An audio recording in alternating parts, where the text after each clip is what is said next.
Bun găsit la emisiunea Știință și Cunoaștere. Continuăm cu partea a doua a interviului despre răcirea globală.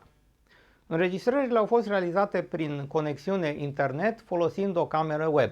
Climatologul Tim Ball, despre care ați aflat mai multe data trecută, a publicat și o carte pe care nu am amintit-o, și anume Corupția planificată a științei climei. Dar noi aici ne vom ocupa în primul rând de partea științifică, deoarece nu mai există nicăieri în România emisiuni cu subiecte atât de variate și importante.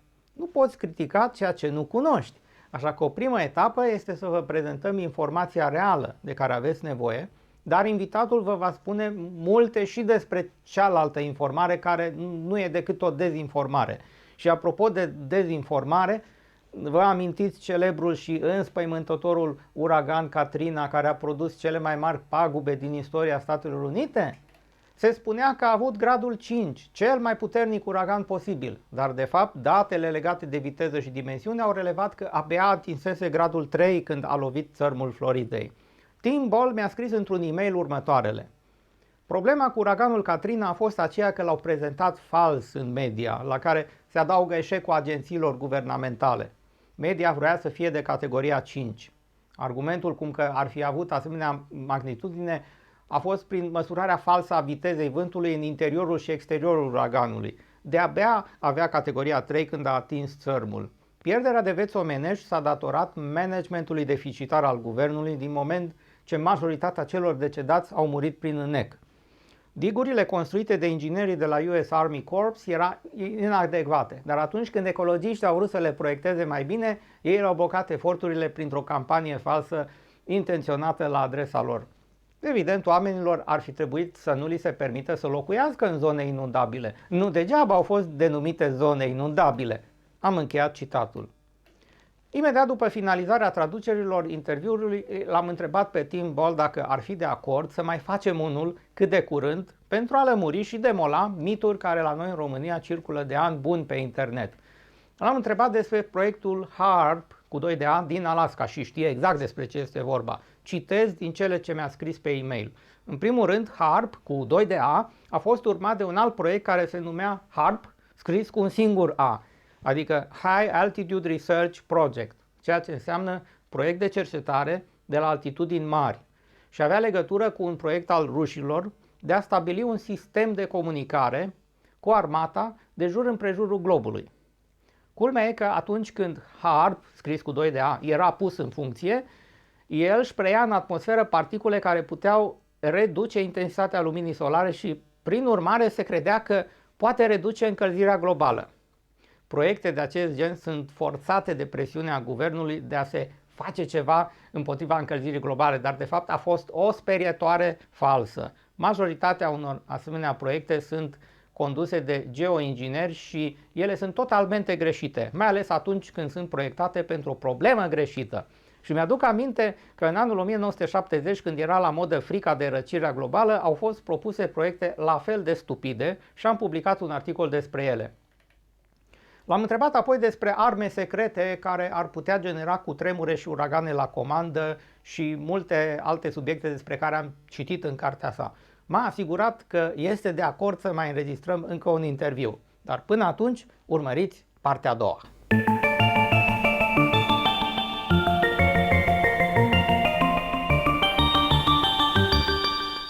Dear Professor Tim Ball, welcome back for the part 2 in our Science and Knowledge TV program in Romania. How are you, Chris? And thanks for the opportunity again. I am very happy to meet you again. On our last program, we discussed a lot of interesting topics, and about CO2 topic, by the way, there is a weird graph. I don't know how that one escaped from not being published. I believe the web address is still valid, and it is called the Vostok Ice Core Analysis. And if you can draw vertical lines to see which of the two parameters are driving the climate, it clearly that first temperatures increases, and only after a short time the CO2 increases also, not vice versa. Can you explain this graph? Yeah. Okay. Now, we need to help people understand how science works. Scientists sit in their labs and they sit in their offices and they they create speculation. They call it a hypothesis.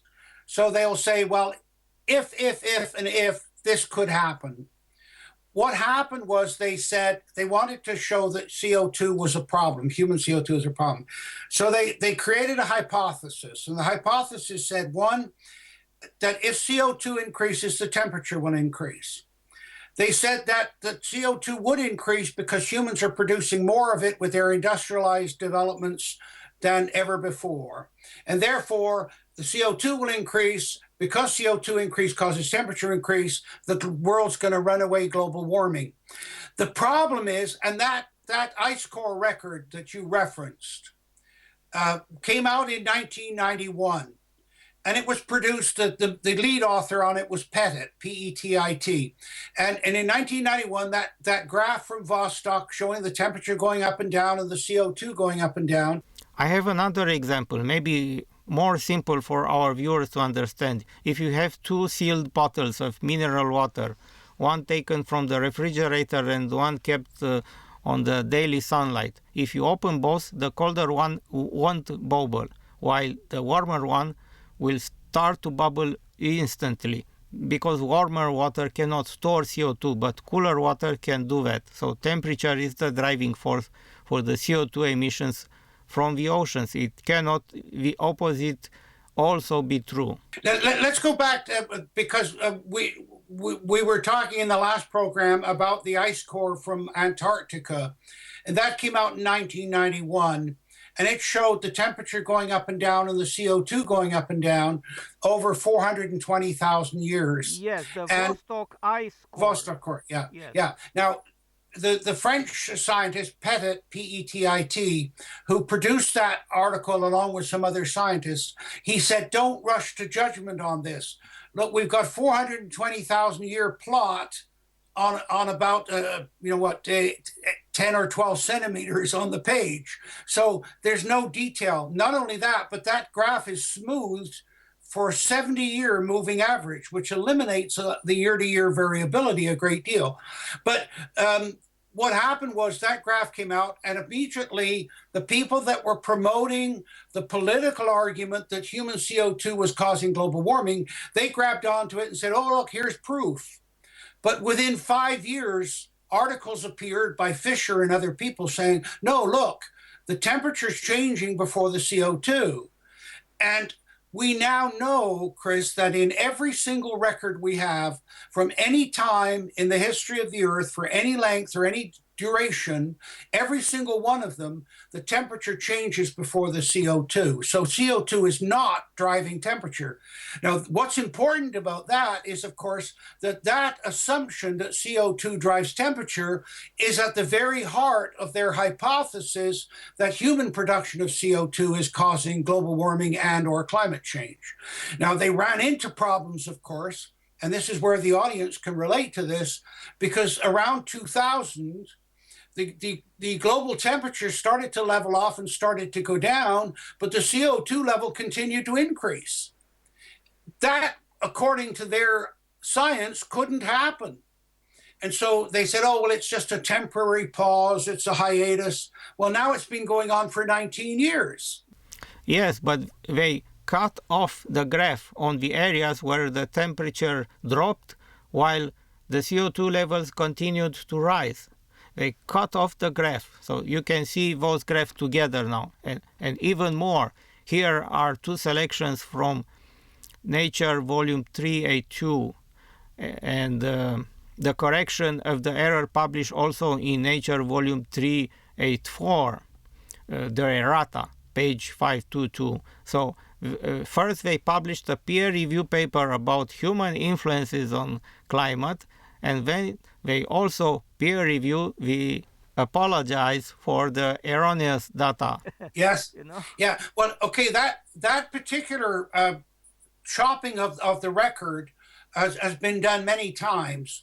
One of the first examples we caught them doing it was in 1995, where one of the scientists from the University of East Anglia in England, he said that the committee had agreed that there was no evidence of human impact on climate.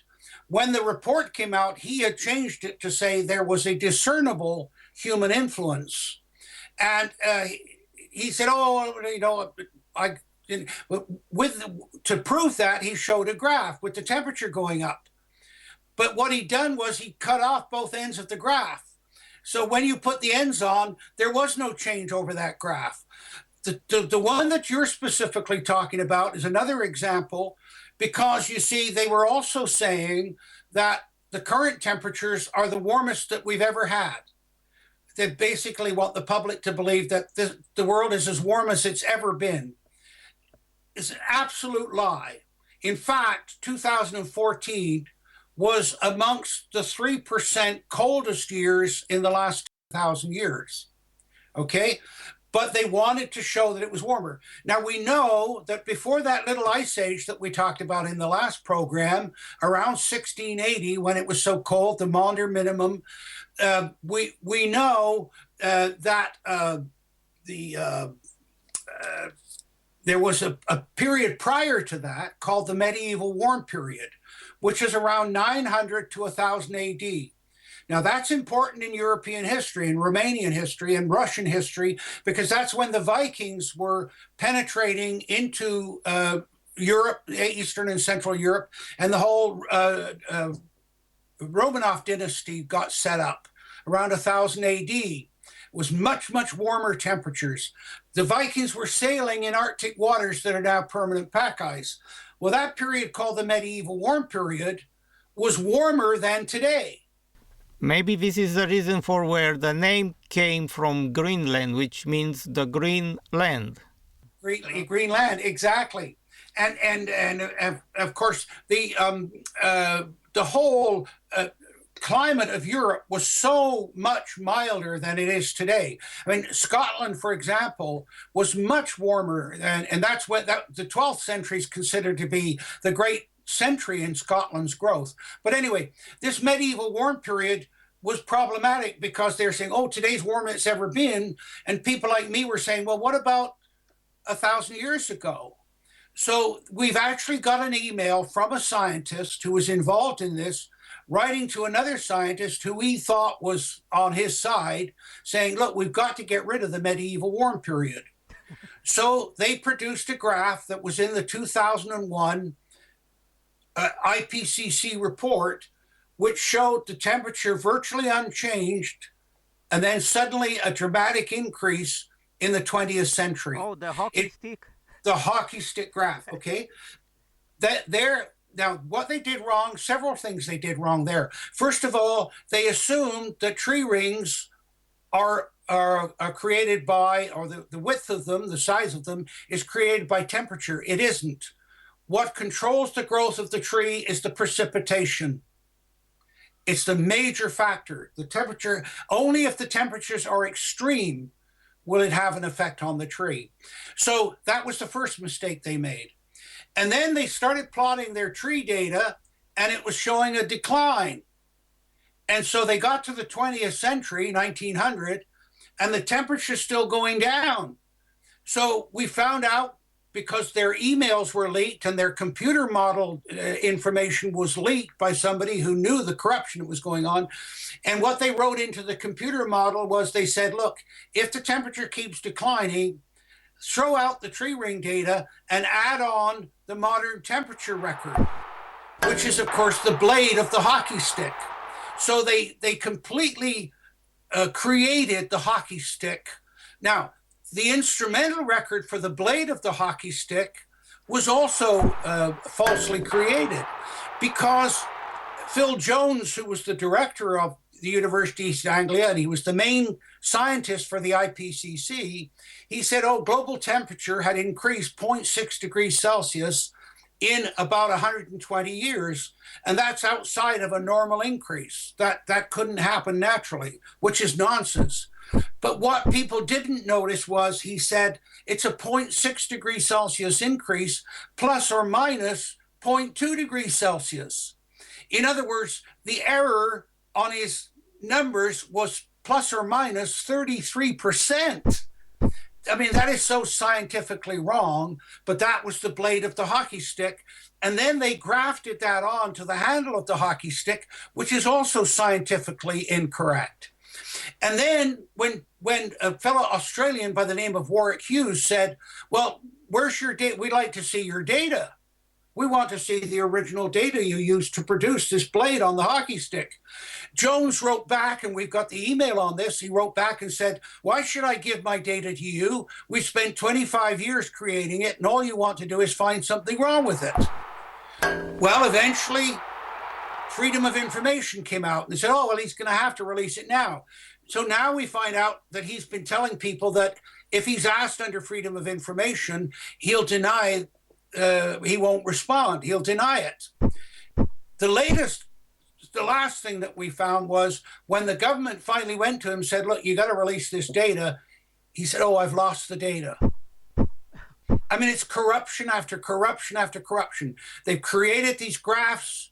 That hockey stick graph became the poster child for, oh, global warming. There it is. Look at the 20th century.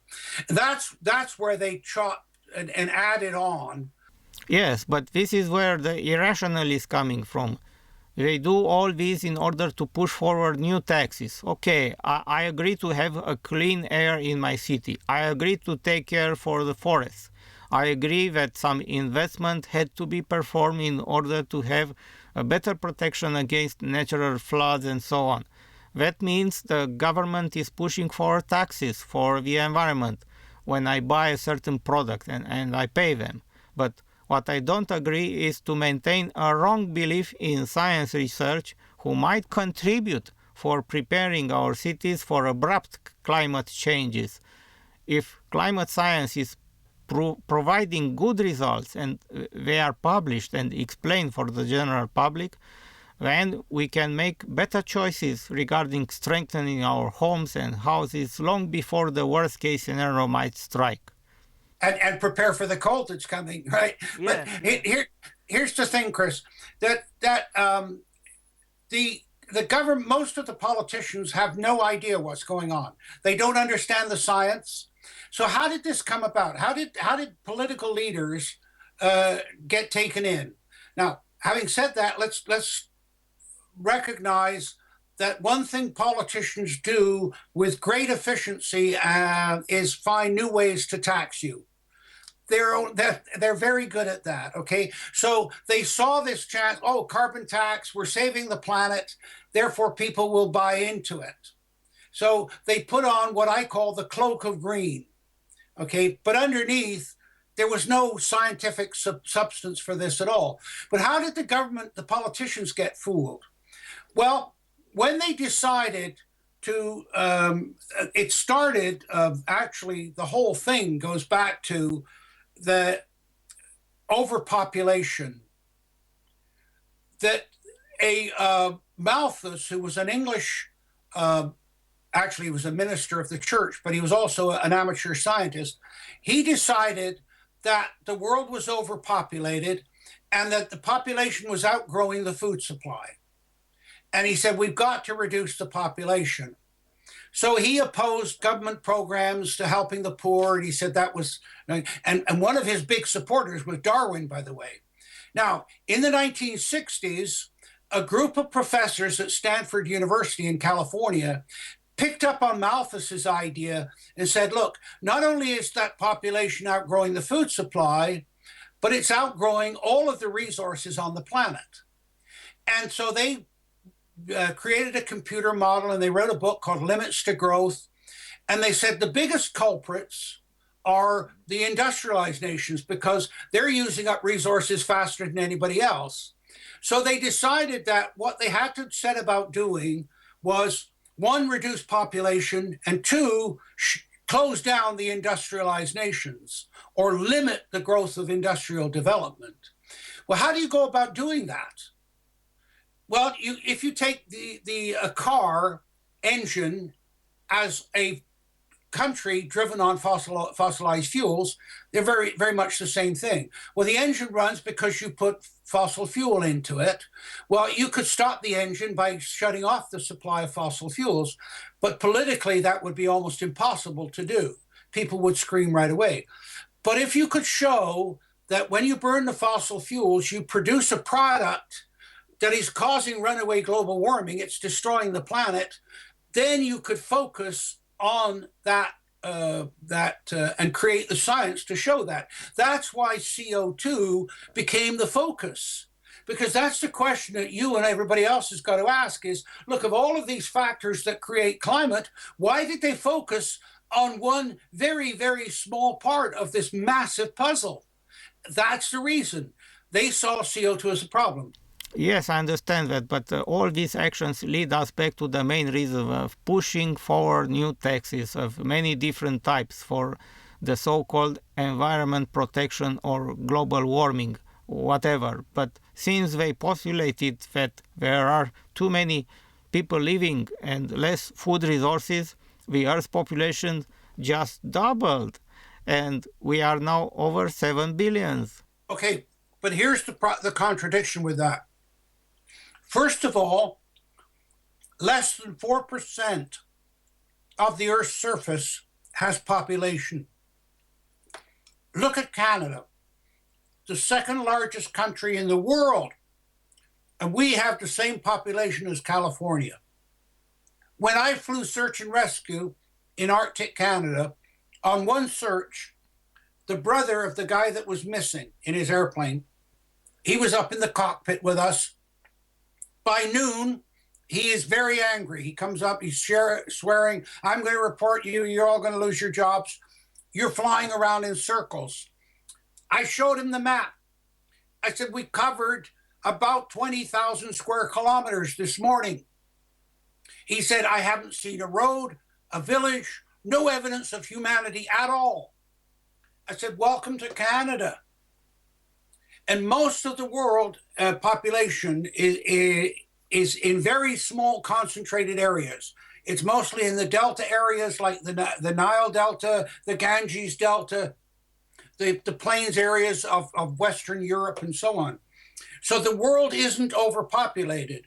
In fact, you can put all of the world's population into a moderate-sized house on a moderate lot or garden, and the whole world's population would fit into the state of Texas. So the world is not overpopulated. They also have an explanation for this. They told us that, well, our planet sustains life forms, but it's not suitable for us humans only in certain areas, and so on. They always find a reason. Why is that? Because of technology. Right? If you look at a city like Winnipeg in central Canada, there's 3 umbilical cords. They've got a gas pipeline from the west, they've got a water pipeline from the east, and they got an electrical pipeline from the north. If you were a terrorist and wanted to destroy that city, 3 hand grenades. You blow up those pipelines when it's 30 below and the city's frozen in 2 hours. So the technology is allowing us to live in different areas. That's why in human history, the evolution of fire, the ability to live in areas that we normally wouldn't be able to live in. But here's the important thing though, Chris. In those countries that have developed, so when their economy improves and they become a developed nation, the birth rate starts to go down, the population starts to decline. If you look at the countries that have a developed population and are not allowing immigrants in, like Japan, the population of Japan is going down and the age of the population is going up. Japan has got serious population problems because of development.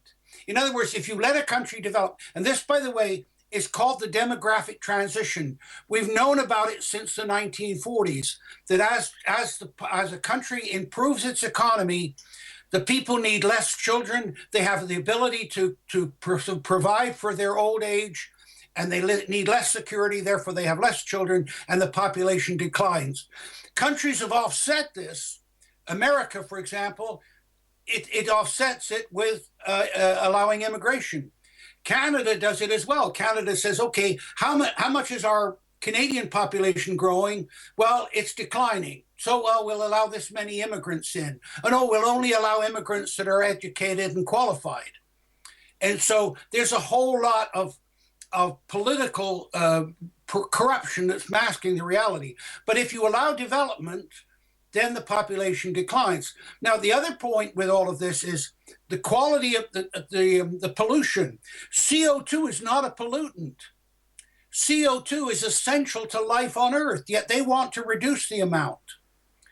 We know that plants function best when the amount of CO2 in the atmosphere is between 1,000 and 1,200 parts per million. That's why in that ice core graph, when the temperature increases, the plant growth increases and the CO2 goes up. That's why. And so it's currently, they claim that we're currently at 400 parts per million, and they're saying that we should get it down to 350. But at 150, the plants all start to die. And the plants die, you got no oxygen, you got no life on Earth. The lab experiments and in commercial greenhouses, they raise the level of CO2 up to 1,000 to 1,200 parts per million. The plant's yield increases by a factor of 4. So the optimum level for plants is about 1,000 parts per million, yet we're currently at 400 parts per million. You could argue that the plants are malnourished. CO2 is not a pollutant. But what you hear the leaders of the world saying, you got President Obama coming out saying, oh, carbon pollution. Well, that's a completely false scientific term. Carbon is a solid. CO2 is a gas. They're not the same thing at all. Carbon, soot, yes, a pollutant. But that's not what he's talking about. He's talking about CO2. And so these are the kinds of misunderstandings, deceptions, falsehoods that are out there. Do we have pollution problems? Absolutely. Have we solved many of them? Yes. But you only do it when you've got an economy that can afford to do it. As you know, I traveled through Eastern Europe and the Soviet Union before the Berlin Wall collapsed. I've never seen such devastating pollution and destruction of the landscape and the environment. It was just incredible. But supposedly the government was looking after it and they were dealing with all these things. In fact, when they said you got to reduce your CO2 level production, the only country that slowed its rate of growth was the United States, and it did it voluntarily. I just remembered another issue about melting the Greenland ice sheets, because people are seeing on TV spectacular big ice blocks falling down and say, oh, the ice sheets are melting. But in reality, only the weather cycle had speeded up, and that means more precipitations are falling down in the center of Greenland and more ice is pushed forward towards the sea because it reached the maximum height and weight. What, Chris, there's an important point there because Al Gore in his movie exploited the argument that the Arctic ice is melting, and they predicted by 2013 that all of the Arctic ice would be gone in the summer. Totally wrong. But the people need to understand about ice. First of all, there are different types of ice. What you've got is in a glacier, and what you're talking about is the snow falls, and then it gradually blends and melds into ice. Okay, the oxygen is taken out, the air is taken out of it, okay, and the layers form. It takes about 70 years for that to occur. And then when the ice gets to a certain thickness, about 150 meters thick ice, then it becomes plastic. The ice starts to flow. So in Greenland, what you got is the snow falling on the top, moving down, layer after layer, creating the ice, which then flows out to the side as you identified. The glacier, the size of the glacier is determined as much by the snowfall as it is the temperature. Okay, if you look at Antarctica, they say, oh, the ice is melting. The average temperature of Antarctica is minus 20 degrees Celsius. How much warming has to occur before there's any melting at all? So that's part of the problem. The second thing is you've got glaciers on high mountains. They form in somewhat like the ice on Greenland. They're called alpine glaciers. Snow accumulates at the higher altitude. Once it gets to 150 meters thick, it starts to flow out and down the mountainside. The ice is constantly advancing, but the snout or the front of the glacier retreats if the amount of ice being formed up here varies, or if it gets slightly warmer at this end. So that's two forms of ice. The third form of ice that they focused on, that they know people don't understand, is that when the seawater temperature gets down to about -6 degrees, it starts to freeze. Now, it freezes at a colder temperature than fresh water because the salt delays the freezing. And everybody understands that. You put salt on your sidewalk to get rid of the ice. Okay. So seawater starts to freeze at about -6 every single year. And we'll just talk about Antarctica for now. Most people have no idea how big the Arctic Ocean is because they look at the map and it's just a line across the top of the map. But if you look down on the North Pole, you'll see that the Arctic Ocean is 16 million square kilometers. It's a very large ocean. And every single winter, all of that freezes over. 16 million square kilometers of ice is formed. In the summer months, 10 million square kilometers of that melts. That's an amount equal to the continental United States. Every summer that melts. It melts in a period of 140 days. It melts at the rate of 64,000 square kilometers a day. That's a normal pattern. Okay, so you've got this 16,000 kilometers, shrinks down to about 5,000 kilometers, and then rebuilds. That is a normal cycle. That's going on every single year. Now, what happened was, and we've only been measuring the Arctic ice from satellite since 1980, the summer ice area was getting smaller because the winters were warmer, and so the summer ice area was getting smaller. So they said, "Oh, look, it's getting smaller. So we'll predict that by the year 2013 there'll be no more ice at all." What they haven't reported to you since is starting about 4 years ago, the Arctic ice started to recover in the summertime. And this year, the ice formed 2 weeks earlier than it has in the previous length of the record. And the Arctic ice is back to what it was back in the 1980s.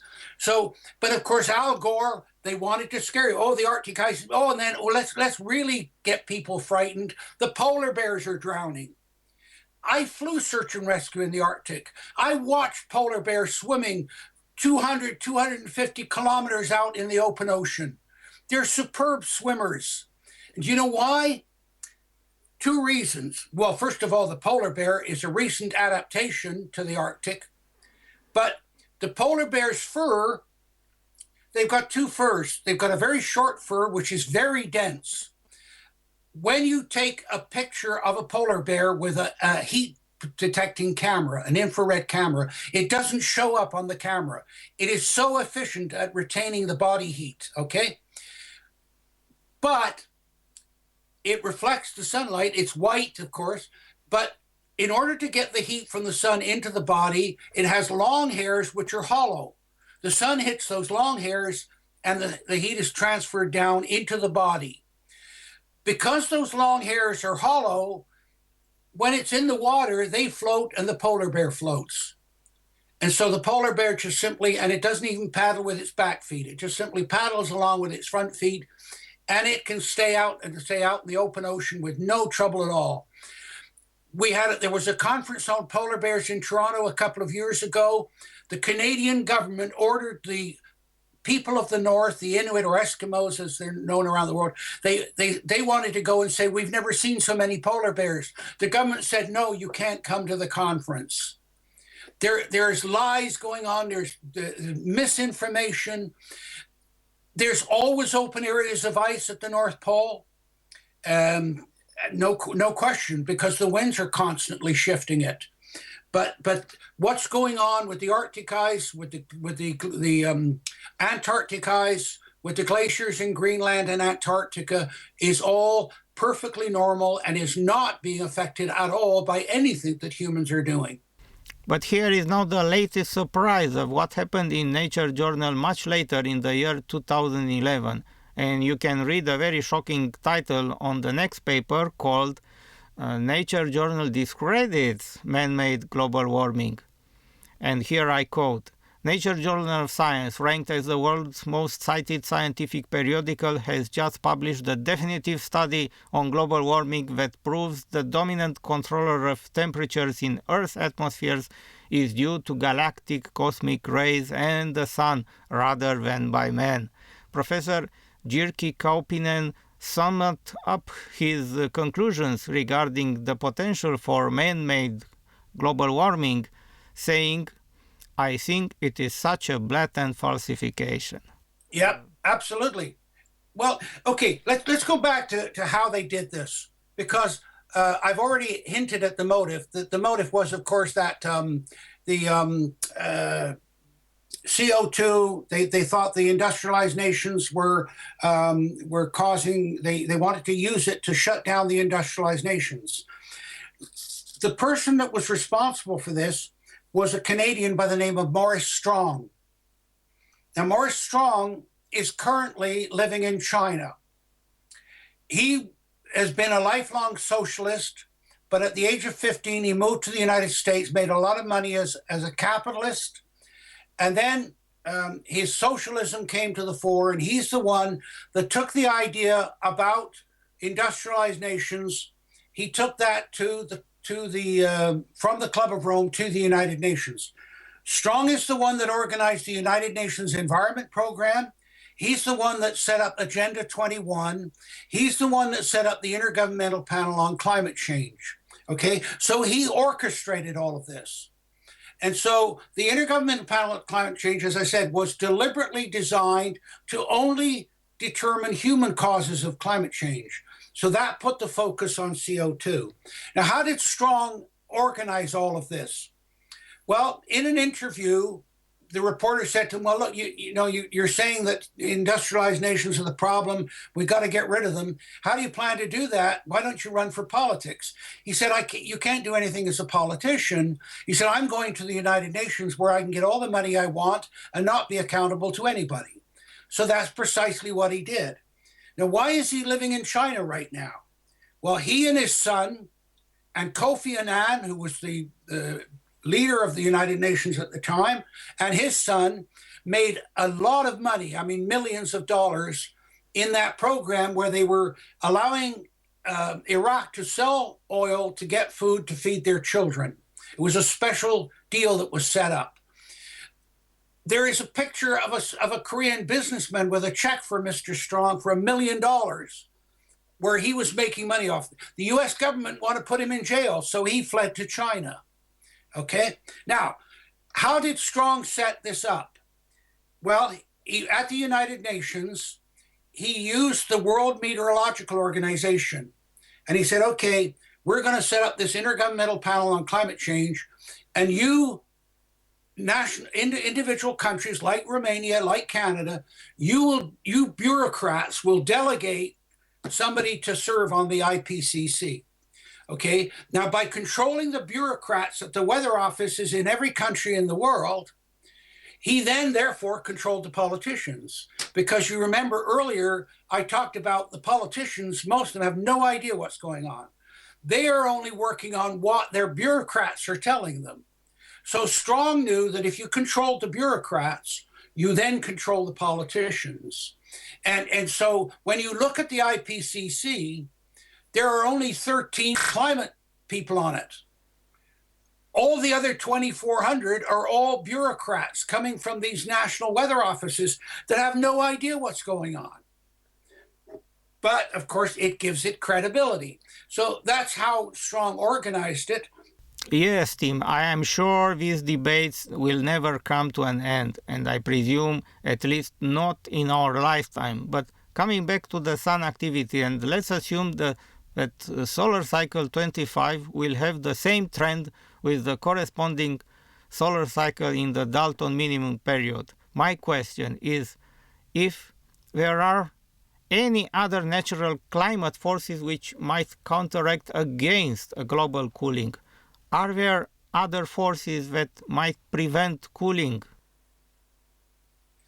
No.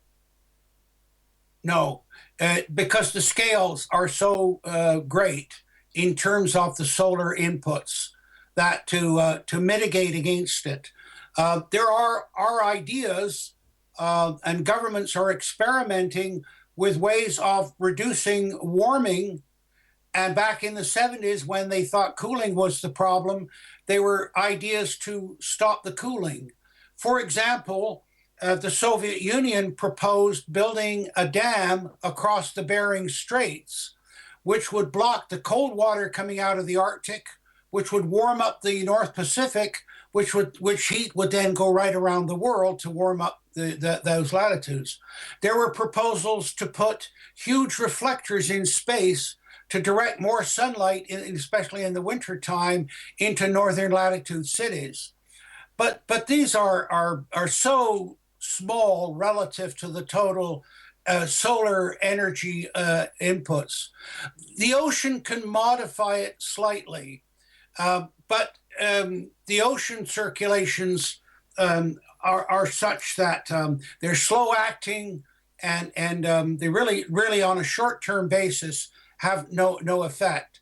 So the reality is that if a the cooling trend that is now set in will continue, it could be delayed by 1 or 2 years by some local effect, the El Nino, for example. If you have a particularly strong El Nino, that could modify it slightly for 1 year. But in the longer term, no, there's nothing you can do to prevent the trend. Let's go back now to the next graph called daily sunspot number, and we can see that the pattern is somehow related to the Theodore Landscheid rule. I believe he associated the graph looks with a human hand with 5 fingers and placed this image over many types of graphs to see if there is any possible pattern. If that's true, then what should we expect to happen with the weather in our present solar cycle? Well, Theodore Landscheid was a German. He came and worked in Canada and Nova Scotia for a while. He's since passed away.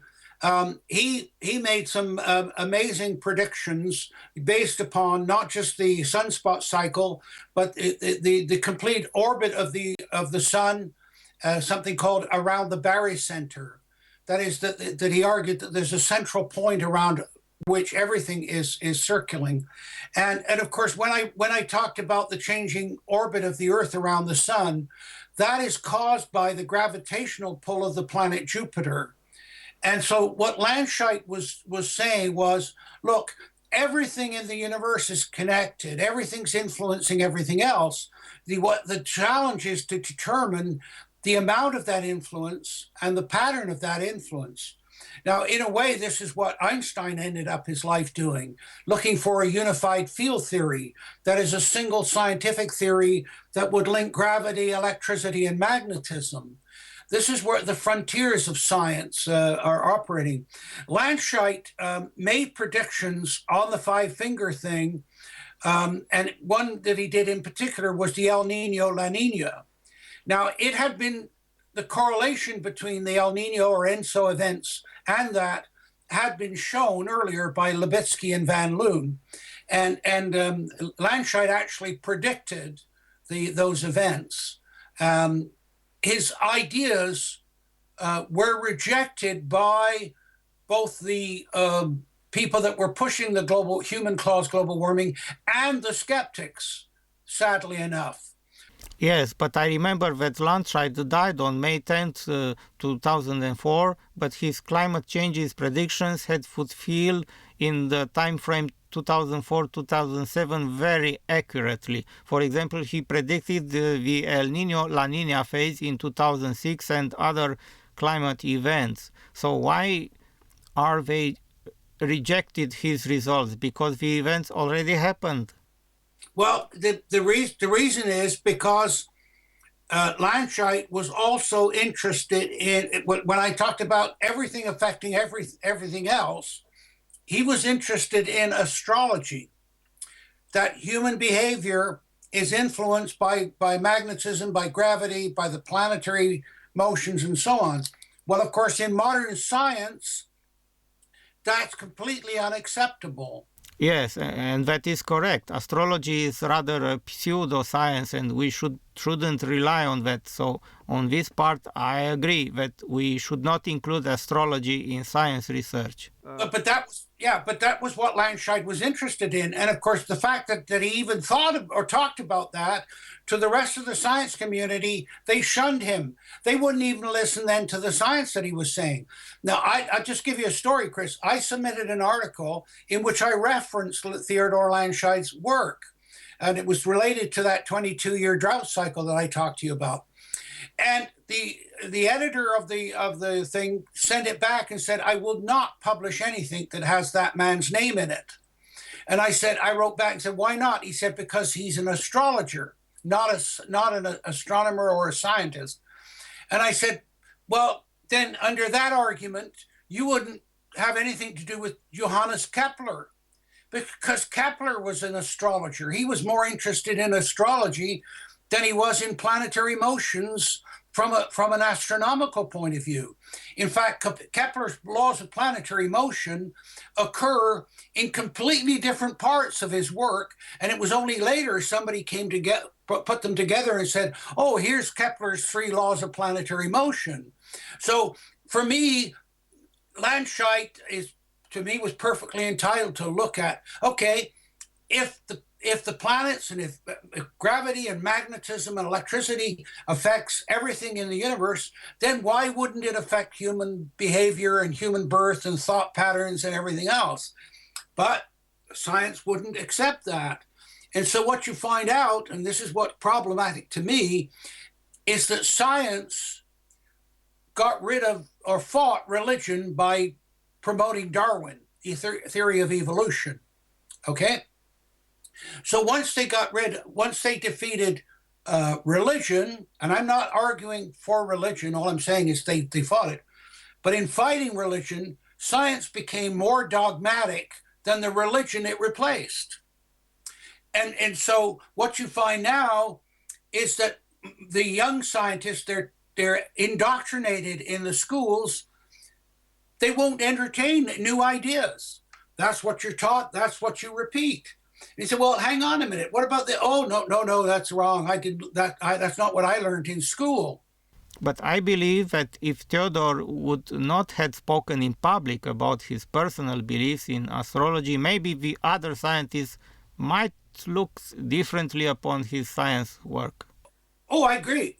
I think it was a mistake. He should not promote astrology in public science conferences. If I have a personal belief, but on the other hand I am writing papers or doing research in a certain science area, and if I talk in public about my personal beliefs and personal emotions about certain issues, then other scientists surely would disagree and they will attack my personality, and this is not good. That's not good at all. And for example, you tell people that Einstein believed that there was no such thing as coincidence. The 2 events occur, and that's coincidence. Einstein said, no, there's energies and things out there that your brain can detect that you're not even aware of. Our knowledge about ourselves and what our abilities are, and all of these things, I agree, like Einstein saying, keep an open mind. But of course, with Landscheid, they weren't willing to do that. They're still not willing to do that. And to me, that's completely against what science should be about. Look at everything.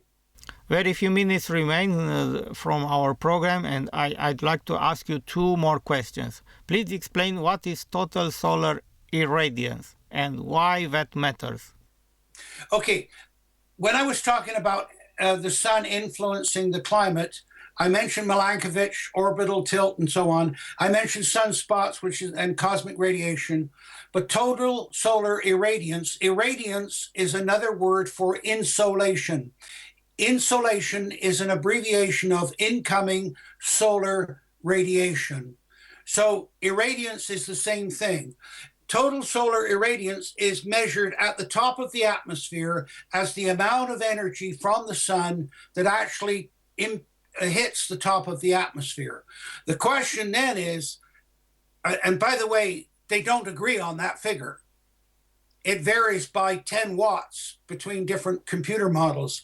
But then once you know what's arriving at the top of the atmosphere and you measure then what's arriving at the surface, then that presumably is a measure of what's happening within the atmosphere. So the total solar irradiance is actually a top of the atmosphere measure. But here's another thing with that, Christian, just to give you an idea of what's going on. Most people don't know the atmosphere is twice as deep at the equator as it is at the poles. It's much, so clouds that form at the equator go up to twice the height they do in the polar regions. And it's because of two things. One is the temperature. The cold air is denser, therefore it's pressed down. Warm air expands, so it expands at the equator. And the other thing is the rotation, the centrifugal force of the Earth. So, but that's what total solar irradiance is about. Next questions, based on the next graph info, which correlates with what Space Weather emailed me a few weeks ago, and that is the increase of the cosmic radiation which affects the astronauts and airplane passengers. Why the graph shows a decrease of UV light coming from the sun? Well, of course, the sun's energy, that whole irradiance or insolation, is a total spectrum, and it as I mentioned, you've got the visible portion is one part of it. You've got ultraviolet, infrared. You cannot. People assume that, well, the sun's energy is coming out and it's constant over the whole wavelength. It isn't. Ultraviolet varies at different times. And infrared varies. So what's happening right now is the ultraviolet has been decreasing, but that doesn't necessarily mean that the other wavelengths are decreasing. It was the same thing with the ozone layer. You know, that they were saying, oh, the ozone layer is getting thinner. But there were some segments of it, because it covers 15 kilometers, some segments of it where there was more ozone, and others where it was increasing, and other levels where it was decreasing. Again, it's what they're doing is just assuming that because they measure something in one part of the whole thing, it applies to the whole thing. It's simply not the case. One more issue before we end. Let's assume that the worst case scenario is going to happen, and that we are going to face cooling climate in the next 5 to 10 years from now. What would be your advice for the viewers of this program in order to assure a better life? Okay. Well, the global temperature will have to decline very significantly before it really has an overall effect. The biggest problem right now is, as I said earlier, the governments, it's cooling, but the governments are preparing for warming. So there's going to be an adjustment level there. The biggest effect for people they will see initially in food prices, because as the temperatures cool, the ability to produce foodstuffs will decrease. That was what the CIA were looking at back in the 1970s. So if you start reducing the area of food production, and it's happened in history, for example, in that little ice age, Scotland lost 50% of its agricultural production. And what happened was the Scots moved from higher ground to lower ground. Then there were wars between the high ground people and the low ground people, and the government responded by moving 100,000 of them into Northern Ireland, which of course is where they've got the problems today. But you'll see migration of people, but the biggest problem will be in terms of world food production, and it will have social and economic impacts. So if you can look at that and get your governments to deal with that. I mean, there's a lot you could do nowadays. You know, previously with plant breeding, it took us 18 years to get a new plant into the fields. Now with genetic modification, you can produce plants that can adjust to the new climate conditions within 18 months. So our ability to adapt has improved. The clothing that we have now to accommodate colder temperatures. But the main thing is to get the government to first identify that they're dealing with the wrong problem. Once they start dealing with the right problem, then human adaptability and ingenuity and capabilities are absolutely amazing. And of course, it's what's allowed us to survive all of the climate changes that have gone on in the last 3 million years. Dear Professor Tim Ball, I thank you very much for the wonderful explanations about climate changes and hope to do more interviews as the natural phenomena increases, because the public need to be informed. Yeah, I couldn't agree with more. Somebody said, if you think education's expensive, try ignorance. And anything that we can do to help the public. And also, by the way, what's important is they can't then be exploited by politicians that are giving them stories. That's part of what's gone on with this whole climate thing, because as your questions indicate, people have no idea. So it's very easy to mislead them. I thank you again for this two-part mini-series of our Science and Knowledge TV show, and hope to meet again in the near future. Thank you, Chris. I wish you goodbye and all the best. Okay, thanks a lot. Bye-bye.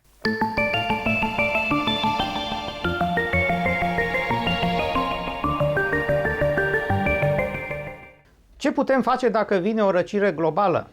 Ei bine, fiecare individ trebuie să își poată concepe un plan atunci când va fi cazul, dar mai ales să observați cu atenție evoluția climei și a temperaturilor, nu doar la noi în țară, ci și pe glob. Dacă tendința de răcire va începe să producă efecte în foarte multe zone de pe glob, atunci acela este momentul când aveți nevoie de tot ceea ce înseamnă știință și cunoaștere. Fiți alături de noi data viitoare la o nouă întâlnire cu Știință și Cunoaștere.